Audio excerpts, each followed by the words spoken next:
Hey guys, welcome back to The Bright Side. Macy here, The Bright Side Girl, and today we're going to talk about my June TBR. So this is the first time in a while where I don't have to have a TBR for a readathon because we're not doing Mermaid Marathon until July 7th. The announcement will come very soon, so stay tuned for that. So we have a little bit of a free month, as I like to call it. So of course I have some grand plans. So we're going to do this video in sections. I'm going to talk about the series I'm going to try to work on to finish. I've got some islandy books that I want to get to, and then a couple of mermaid books that I want to read before Mermaid Marathon. So first up, most important part, series that I need to finish. I'm getting really close to being really low on my list, and I did not start any new ones for Hike-a-thon, so going really good. We have 3 duologies where I need to reread the first book and then catch up with the second one because I just don't remember enough about the first book, but I really liked the first book. So we have Compass and Blade by Rachel Greenlaw. This is a pirate ocean island centered duology, treasure hunting vibes that I really liked last year. So I'm going to read you the synopsis just because I don't remember exactly all the details. On the remote island of Rosevere, Mira, like her mother before her, is a wrecker, one of the 7 on the rope who swim out to shipwrecks to plunder them. Mira's job is to rescue survivors, if there are any. After all, she never feels the cold of the frigid ocean waters, and the waves seem to sing to her soul. But the people of Rosevere never admit the truth, that they set the beacons themselves to lure the ships onto the rocks. I remember really liking this and thinking it was slightly darker and more deep than what I was expecting in like a good way. So I'm excited to read this one and continue on with the second book. We have Sing Me to Sleep by Gabby Burton. I really liked this one. I read it for last year's Mermaid Marathon. I will link that reading vlog down below if you want to check it out. I thought this was Mermaid, but it's a siren. It does have like water magic, but there are no actual mermaids in here. So we're following Sorcy, and she survives on secrets. She is the last siren in her kingdom. She can sing any man to an early grave, but her very existence is illegal, and if her true identity were ever discovered, it would be her life on the line. By day, Sorcy disguises herself as Faye, pretending to be the perfect soldier in training. By night, she satisfies her darker urges, working as an assassin for dangerous mercenaries. And all the while, she keeps the biggest secret of all, that she is not always in control of her siren powers or her desire to kill. Then a blackmailer threatens her sister, and Sorcy's investigation takes her to the royal palace and her most dangerous job yet, personal bodyguard to the crown prince. I believe the royalty and most of the people in this world are Fae, and then like her sister is not Fae or something like that, and then she's a secret siren. So I really liked the first one a lot. I remember really liking the romance element and the friendships and the bonds.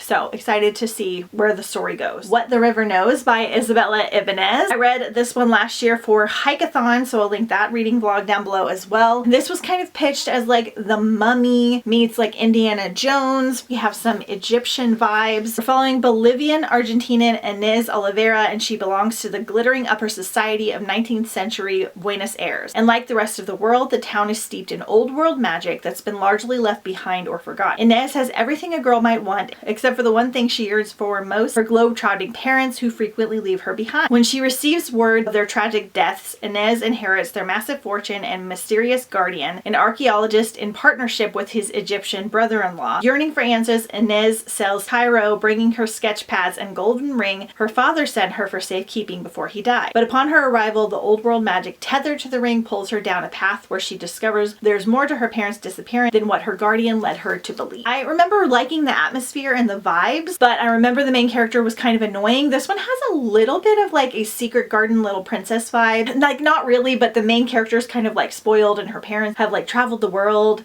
and then they have died, and she gets like thrown into these different circumstances. I feel like it was like loosely inspired by that, but like in a more mature setting slightly. So hopefully I like it better on my reread, and hopefully I really like the second book. I want to get to Emily Wilde's Compendium of Lost Tales. This is the 3rd book in the Emily Wilde series. I just love this trilogy so much. I am in my sassy Victorian women era, and Emily is one of the sassiest, and Wendell is one of the sweetest cinnamon roll love interests ever. We're following Emily, and she's writing these different books about different kinds of fays in different areas of the world, and then Wendell is joining her on this journey. And I don't want to say too much more because I don't want to give stuff away, but it is cozy fantasy, but not too low stakes. Like there's definitely things going on. The first book is told kind of in like journal entry styles a lot of the time, and it's just like really sweet and fun. If you like Victorian era and cozy books like Veronica Speedwell or Wisteria Society, you'll really like this series, so I need to finish finish this up. And then lastly, I need to continue on with my Veronica Speedwell journey. Same kind of thing, sassy Victorian lady. This one has murder mysteries that we're following, and each book has a different tone, but they do continue one after the other. So our last book had a little bit of like a mummy Indiana Jones vibe, and I think the next one has like a Siren Island vibe, which I'm really excited. There's no magic in them, just like lots of mystery, a very slow burn romance, very sassy Victorian era. Veronica hunts butterflies, and our love interest Stoker does things with animals, and they're like very intellectually intelligent, and I'm loving the series. So I have to read books 4 through 6 this month because I'm a little bit behind on our buddy read, but I am having the best time with it. As always, I do not plan on reading all of these, and I leave room for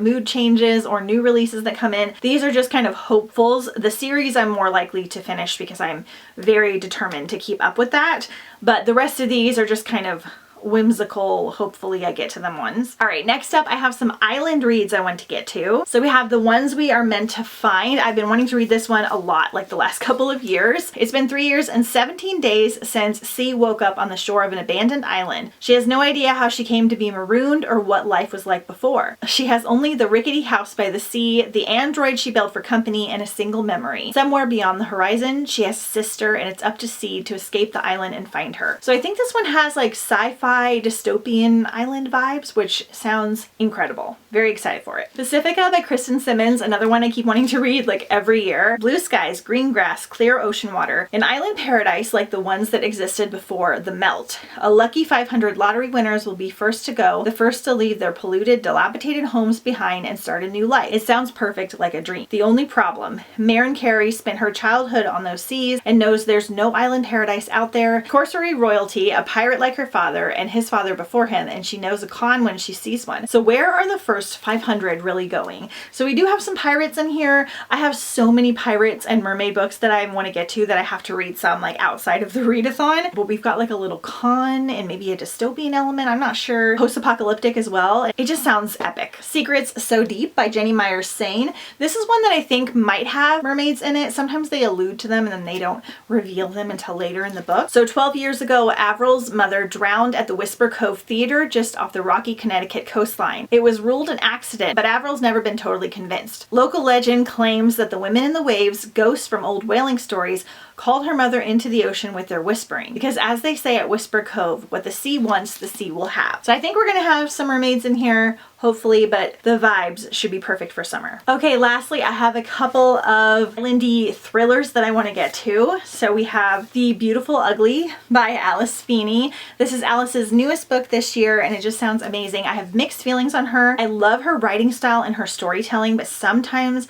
her thrillers get too dark and like disturbing for me, but her writing is so good and her narrator is always amazing. I always want to check it out. I'm doing a lot of these on audio too, just FYI. So author Grady Green is having the worst best day of his life. He calls his wife Abby to share some exciting news as she is driving home. He hears Abby slam on the brakes when she sees something on the road ahead. Over Grady's protests, Abby gets out of the car, and when he eventually finds her by the cliff edge, the headlights are on, the driver's door is open, her phone is still there, but his wife has disappeared. A year later, Grady is still overcome with grief and desperate to know what happened to Abby. He can't sleep, he can't write, and so he travels to a tiny remote Scottish island to try and get his life back on track. And then he sees the impossible, a woman who looks exactly like his missing wife. Can't wait to find out why. The Only One Left by Riley Sager. I have only read one Riley Sager, so I'm kind of on the fence on whether or not I'm fully on board with the writing style, but here for all the islandy books. So, at 17, Lenora Hope hung her sister with a rope. Now reduced to a schoolyard chant, the Hope family murders